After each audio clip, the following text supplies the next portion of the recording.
2 anos se passaram desde a criação e execução do The Returns King e esse é o momento ideal para compartilhar com vocês um pouco dessa história, um pouco do processo, porque era planejado esperar todo esse tempo para compartilhar com vocês, para exatamente ter um pouco de distanciamento do show, porque lá eu estava muito imerso a tudo isso. Quando você está distante do show, você consegue ver um pouquinho mais com clareza as coisas que aconteceram.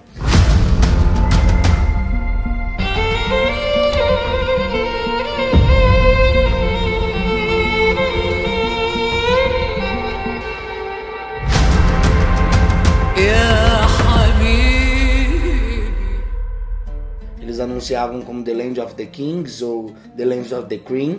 Eu já vou explicar para vocês o porquê do The Queen, mas eu não entendia porque que eles nunca anunciavam o nome oficial do show, que era The Returns King, o Retorno do Rei. Porque na história a gente conta o retorno de Tutankhamon, um dos reis mais importantes da história do Egito, para ressignificar a sua vida e ressignificar a sua história. Eu recebi o convite para desenvolver esse show quando eu estava na Turquia, dias antes de eu ir embora da Turquia, mas é bem interessante porque eu realmente criei todo esse show num ambiente muito caótico, porque quem já sabe que o meu contrato na Turquia foi bem complicado, bem caótico. E olhando dessa perspectiva, eu consigo concordar com o Pierre Michael quando ele fala que esse universo caótico, as coisas caóticas que rodeiam um artista, ajuda ele a desenvolver esse processo criativo. Claro que na minha vida não foi sempre assim, mas dessa vez eu tenho que concordar com ele.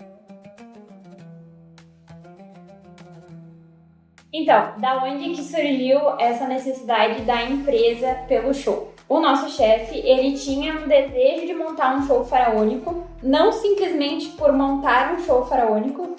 Sim, ele não tinha um show faraônico dentro da empresa, mas também porque a outra empresa, que era diretamente rival a dele, tinha um show faraônico, um show que era bom, né? Um show, na verdade, que os hotéis consideravam bom, levando em consideração que a forma que eles tinham para referenciar o que é bom ou ruim era com base nos outros shows que eles tinham por lá. Então a gente vai considerar que a outra empresa tinha um show faraônico que era bom aos moldes do que eles encontravam por lá. Nessa época eu tinha recém voltado de um período de férias, o escritório estava em reforma, a gente estava numa outra sede, em outro lugar, e aí o nosso chefe me chamou, falou que ele queria montar um show faraônico e naquele momento ele não tinha ninguém que pudesse montar um show faraônico para ele, visto que ele queria montar um show faraônico e que deveria partir do ponto de que precisava ser ao mínimo equivalente ao show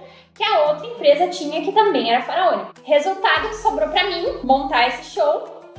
E aí ele deu alguns assuntos que o show poderia tratar. E um deles era a Cleópatra, que também foi na época que a Netflix tinha lançado a série da Cleópatra, enfim. E aí lá fui eu fazer uma pesquisa sobre a Cleópatra, não sabia nada dela. E também tinha uma outra rainha, então o nome da outra mulher era Hatshepsut. Então ele deu o assunto da Cleópatra, falou que podia falar da Hatshepsut também. É um nome difícil de falar esse. Tá, enfim. E aí, no final das contas, eu acabei escolhendo a Cleópatra. Eu tava fazendo isso com esse senso de, nossa, eu preciso fazer isso, porque se eu não fizer isso, quem fará dentro da empresa? Naquela época não tinha ninguém dentro da empresa que pudesse fazer um show desse, enfim.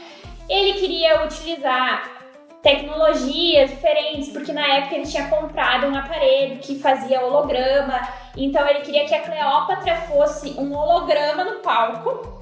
E também queria utilizar a questão do backdrop para que, além dos bailarinos que estivessem no palco dançando, tivessem outros bailarinos no backdrop. Então, a ideia que o chefe tinha na cabeça era que ele iria fazer um vídeo onde os bailarinos iam dançar. Esse vídeo ia passar no backdrop enquanto outros bailarinos estariam dançando no palco, e que quem tá no backdrop e quem tá no palco são as mesmas pessoas, porém eles iriam estar interagindo de uma forma que montasse formações diferentes. Então tinha tudo isso, essas tecnologias, assim, que ele queria colocar nesse show. E eu ia ter que elaborar tudo isso, tipo assim, eu ia ter que sincronizar tudo isso. Lá na época eu enfrentava problema para conseguir sincronizar as bailarinas nos meus ensaios, que dirá do backdrop com as pessoas, né? Enfim. Bem, eu não tinha muitas informações quando eu recebi o convite para criar esse show. Eu tinha poucas informações e as informações que eu tinha não podia ser um show da Cleópatra. Eles não queriam um show da Cleópatra, porque a gente sabe que se pensar história do Egito no Ocidente, a gente meio que já automaticamente pensa nela. E eles não queriam isso. Imagino eu que seja exatamente por isso. Então esse era o brief que eu tinha e eu tinha noção apenas de uma pessoa do meu elenco. Basicamente, quando eu comecei a desenvolver toda a partitura coreográfica, eu desenvolvi já pensando no corpo dele, para depois destrinchar, porque eu não conhecia exatamente quem iria participar desse elenco, quem iria fazer esse show de verdade. Além de mim, claro, e o Washington, uma grande pessoa, um grande artista, que eu tive o privilégio de conhecer no Egito, na Turquia, e que me acompanhou no Egito durante uma grande temporada nesse show.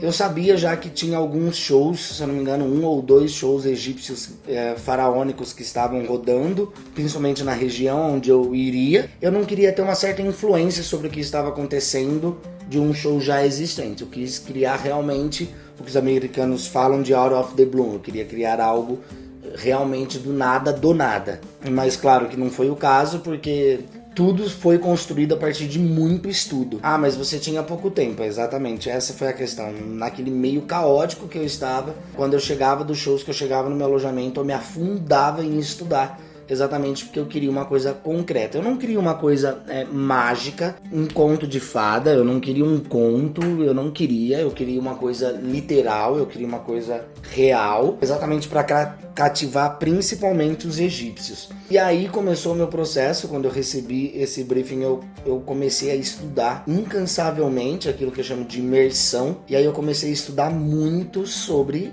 a cultura e a história egípcia, a cultura dos faraós, as histórias dos faraós, exatamente para eu ter uma base fundamental para depois vir o que eles chamam de out of the bloom. Então, primeiro eu comecei com os estudos. Então, eu me lembro que eu passei quase uma semana estudando bastante, assistindo documentários, lendo artigos, lendo textos importantes. Mas enquanto eu estudava, eu lembro de canetar muita coisa. Então, eu lembro de, enquanto eu estudava, eu fiz blocos e blocos de nota no meu computador de várias informações que eu achava importante, vários pontos que eu achava importante, para depois ver se alguma dessas informações poderia me trazer um start, poderia me trazer um ponto inicial para começar o processo. 3 faraós me intrigaram muito, que foi o Tutankhamon, porque eu fui descobrir nesse processo que o Tutankhamon era um faraó muito importante para a história do Egito, Osíris e o Ot, não tão importante quanto os outros dois, mas com uma história bem rica, uma história bem interessante. Depois você pode pesquisar. Eu achava legal a questão da pesquisa, da Cleópatra, enfim, mas eu tava muito cansada, não queria fazer aquilo, tava sendo uma coisa por obrigação.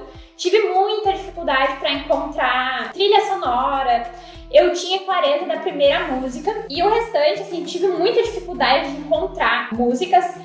E aí eu comecei a montar um PDF com as informações que eu já tinha, porque eu queria organizar aquilo na minha cabeça. Eu tinha que sincronizar junto com o que ia ter no backdrop, então aí eu tinha que montar a cena do backdrop, pensar na trilha sonora e o que ia acontecer naquele momento até chegar no final. Eu devo ter esse PDF em algum lugar, e o João tem também, porque eu enviei pra ele, porque também tinha uma questão muito importante, né? A gente tava imaginando o show, mas não tinha elenco nenhum. Assim, não tinha elenco pro show ainda, mas sabia-se que precisava de bastante bailarino, né? Do meu ponto de vista demorou, mas eu também sou uma pessoa acelerada, que eu gosto de fazer as coisas rápido, então pode ser que nem tenha sido tanto tempo assim, mas na minha percepção foi muito tempo. Quem estava procurando os bailarinos era o namorado de uma menina que na época também era minha amiga, trabalhava na empresa. Ele, o rapaz, não trabalhava na empresa, ele trabalhava na empresa que era rival. Então, na minha cabeça, o que ia acontecer? A gente ia ter que encontrar um coreógrafo. Então, eu já tinha decidido que eu não iria coreografar esse espetáculo. Eu iria planejar ele e eu ia entregar isso pronto para outra pessoa. Muito obrigada, meu querido, agora pega essa bola, que essa bola é tua. Então você vai coreografar, porque eu não iria coreografar, não ia ser dança do ventre, né? Eu sou bailarina de dança do ventre, então eu não sei nem como é que eu iria coreografar um negócio que não ia ser dança do ventre. Ia conseguir fazer? Ia ter que conseguir fazer se tivesse que fazer, mas nos meus planos eu já tava tipo assim, não, a gente vai achar um coreógrafo e esse coreógrafo vai fazer essas coreografias, porque eu não vou fazer essas coreografias. Eu alinhei isso com o chefe. Eu peguei e falei, olha, eu montei, tá aqui, enfim. Quando eu comecei a escrever o roteiro, eu comecei a escrever num processo de fluxo automático. Então eu escrevia sem sentido para depois fazer um refinamento. Eu prefiro sempre tirar do que colocar depois. E eu lembro que quando eu acabei esse roteiro, tinha 3 histórias. Tinham 3 shows prontos. Quando eu acabei realmente o roteiro, tinham 3 shows prontos.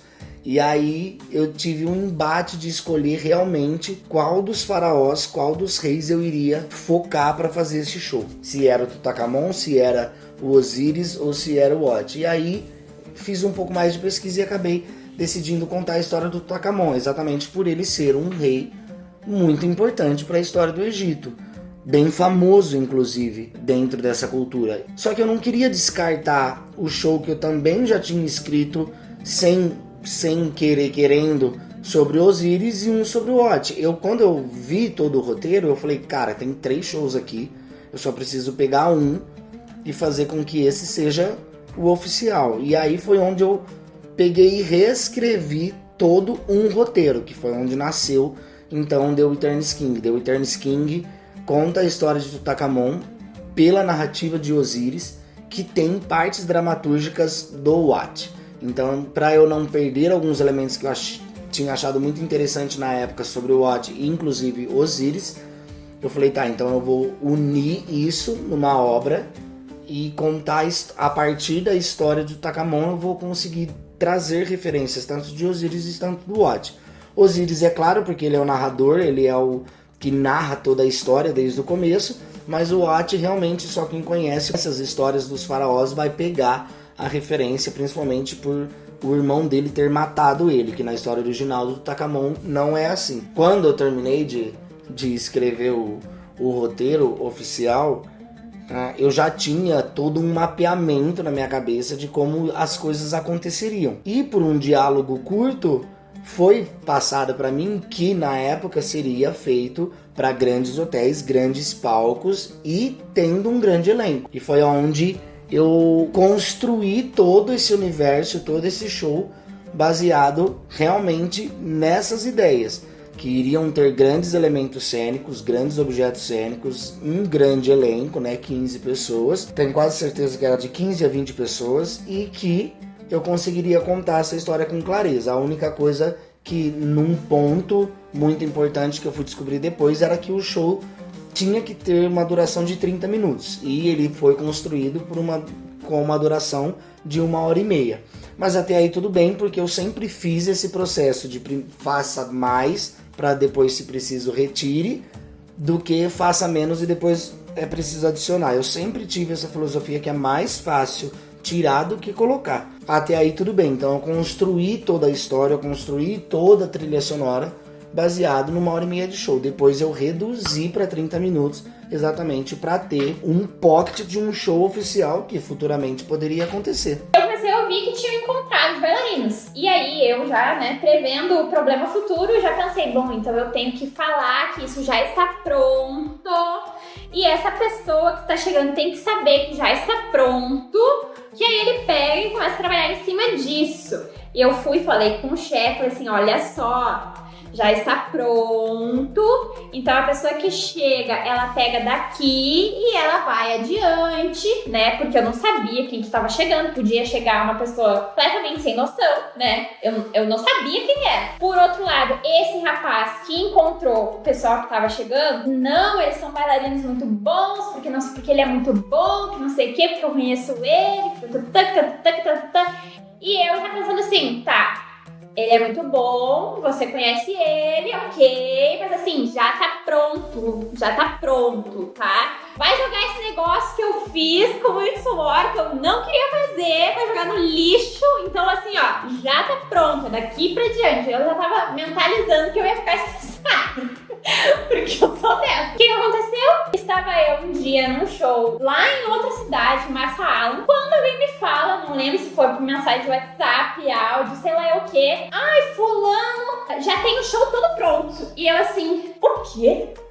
Não acredito nisso. Não acredito. Como assim já tem um show todo pronto? Não tem como ter o show todo pronto, porque se eu já falei que o show está pronto, a pessoa só tem que coreografar. Por que as pessoas não se comunicam? Se eu já falei isso várias vezes, como é que não entenderam? Eu fiquei bem irritada esse dia. Eu tava lá no hotel de Marçal e eu tava assim, ó, possessa antes de começar o show. Eu tava puta da cara. Putíssima da cara. Tá, ok. Passado esse estresse lá no hotel de Marçal, eu já sabia que ia chegar um grupo e que o grupo já tinha o show. Agora então só me restava saber se o show era bom ou não. Na verdade, o que eu tava na minha cabeça era principalmente o fator de que eu não queria fazer esse show. Foi difícil pra fazer esse negócio. E aí ia ser jogado fora porque a pessoa já tinha um outro show. O chefe, vendo a merda pronta, né? Porque eu avisei pra ele que o negócio tava pronto. E eu não sei, pra mim, pode ser que eu esteja falando demais, mas assim, pra mim a falta de comunicação foi ali. Ele devia ter comunicado pro outro rapaz que o show estava pronto, né? Mas ele não fez isso.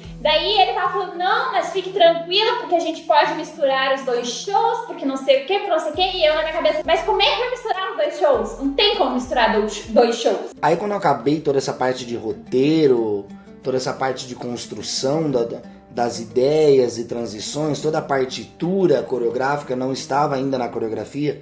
Eu sempre falo que a coreografia é o último processo, é o último passo do processo de desenvolvimento de um show, porque você precisa de muitas coisas a priori da coreografia, e nesse caso eu estava montando essa partitura, esse fluxo de acontecimentos, mas eu não estava preocupado com a coreografia exatamente por não conhecer o balé ainda, como que eu ia criar uma coreografia, sendo que eu não conhecia o balé, eu só conhecia uma pessoa que estava ali comigo e claro, eu, então era mais fácil criar, e eu adoro criar coreografias e produções para outros corpos, não para o meu próprio corpo.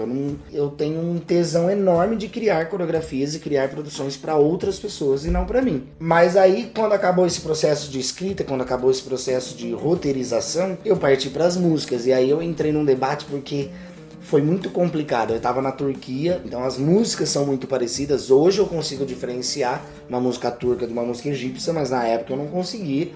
Na época eu não tinha essa noção. Foi engraçado porque eu tive que mudar o VPN do meu computador exatamente para conseguir achar as músicas egípcias. E no caso, era muito complicado porque eu já tinha decretado que eu não queria vozes, eu não queria letras. Eu queria algo totalmente instrumental, que isso dificulta, por uma parte, dificulta muito o processo de exposição do show, mas que também, se eu conseguisse acertar essa linha, eu iria ter uma grande chance de sucesso para ter um show totalmente dançado para contar uma história. E aí foram mais alguns dias para fazer todo esse processo de buscar músicas, para saber qual o sentimento que eu ia passar em cada cena a partir do roteiro, daquilo que o roteiro, porque aí eu já comecei a ficar o que a gente costuma falar isso na dramaturgia, quando a gente termina o roteiro a gente acaba ficando um pouco escravo do roteiro, mas eu comecei já a ficar dependente. Eu gostei daquilo que eu tinha terminado, que eu tinha finalizado esse primeiro processo, e eu falei, agora toda a construção se baseia aqui, toda a minha linha condutora, toda a minha linha transversal vai sair daqui, do roteiro. Eu lembro que quando eu terminei o roteiro, que eu comecei a entrar no processo de trilha sonora das músicas, só tinha apenas uma música que eu tinha certeza que eu ia usar, que era uma coisa meio estabelecida na minha cabeça. Falar, não importa qual vai ser o momento, mas eu vou ter que encaixar essa música, porque era uma das únicas músicas que eu conhecia dentro desse universo, e eu já achava ela incrível, então, né, não tem como. Foi uma música que eu coloquei num dos grandes momentos do show, inclusive.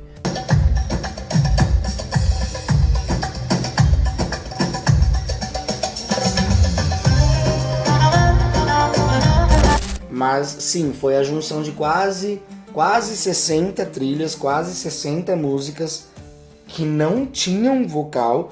Se tinha, eu tirava, e eu me baseei muito em trilha sonora, músicas instrumentais, para não ter uma corrupção do entendimento, porque eu iria apresentar para árabes. Então, se eu pego um instrumental de uma música muito famosa, que nem quando eu cheguei no Egito tinha uma música que estava estourando, que era o Sakalana.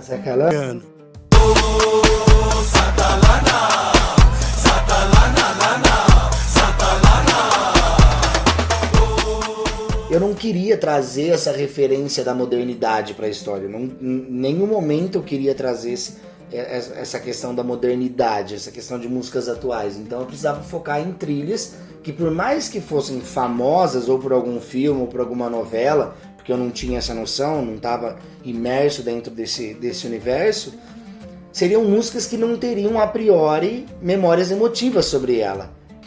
Foi muito complicado, mas eu acabei achando essas quase 60 músicas para dela fazer mashups e remix e colocar bases de uma para instrumentos da outra, tambor de uma. Algumas músicas realmente não são egípcias, são trilhas sonoras um pouco mais fortes, mas que eu sei que não foram produções de um egípcio.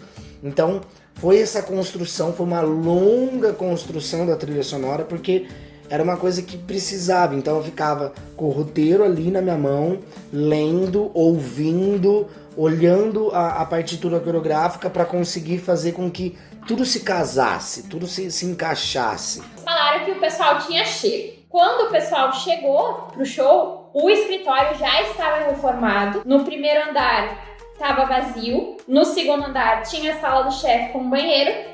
E no terceiro andar tinha uma sala de ensaio, que a promessa era que teria ar-condicionado e nunca na vida teve ar-condicionado. Mas tudo bem, essa parte a gente deixa abaixo. Tava eu lá sentada no escritório quando vê chega o pessoal. Tá pronto, resolvido. Tá tudo resolvido agora. Porque quando eles chegaram, e eu sempre falo isso pro João, aí eu vi que eles realmente eram artistas. Porque eu já tava tão acostumada a ver as pessoas chegando na empresa de qualquer jeito. A primeira vez queria encontrar o chefe chegando de qualquer jeito.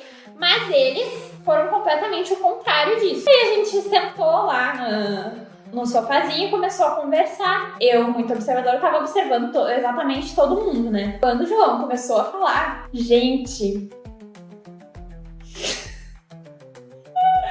eu senti um alívio, porque assim, ó, ele começou a falar tanta coisa de nome de teatro, de tipo de palco, e coxinha do não sei o que, e isso e aquilo, e a luz, e bibibi, blá, e eu estava falando assim, gente, eu não sei nada disso, deixa esse homem fazer esse show do zero. Não tem problema nenhum, pega esse show, faça tudo que você quer, porque você entende muito mais do que eu. E eu tenho um termômetro na minha linha de produção, no meu processo criativo, que é o arrepio. Quando eu consigo me arrepiar com alguma coisa que está acontecendo no meu processo criativo, eu paro e defino. Essa, né, é a cena que vai acontecer.